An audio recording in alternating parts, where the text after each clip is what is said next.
চলার পথে গর্তে পড়ে গেছেন, কেউ এসে আপনাকে টাইনা তুলবে এই আশা করাটা আসলে বোকামি ছাড়া কোনো কিছু না। যদি কেউ টেনে আপনাকে তোলে তাহলে আপনি সৌভাগ্যবান, বা টেনে তুলবে না এটাই খুব স্বাভাবিক। তাই গর্তে পড়ার আগে নিজে কিভাবে সেখান থেকে উঠে আসবেন সেই ব্যবস্থাটা কিন্তু আপনাকেই করা লাগবে।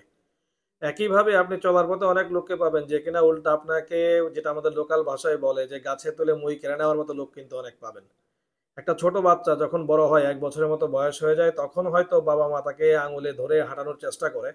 বাট ৫ বছর হয়ে যাওয়ার পরে আপনাকে কিন্তু নিজের পায়েই হাঁটতে হবে। আবার যখন বয়স ২৫-৩০ হয়ে যাবে তখন আরও কাউকে পাশে পাবেন না। আর যখন আপনি সংসারী হয়ে যাবেন, আপনার নিজের একটা সংসার হবে, দুনিয়াতে আপনি ইনকাম করা শুরু করবেন, আপনার উপরে অনেক মানুষ নির্ভরশীল হবে। বাট আপনি নিজের জন্য কাউকে পাশে পাবেন এটা খুব বেশি আশা করে লাভ নাই, বরং এটা আশা করাটা ঠিকও না, কারণ আত্মনির্ভরশীল হওয়াটাই প্রত্যেকটা মানুষের জন্য জরুরি। তাই চলার পথে চেষ্টা করুন নিজের পায়ে দাঁড়ানোর, এবং সবকিছুতে নিজের চেষ্টায় কোনো কিছু অর্জন করার চেষ্টা করেন।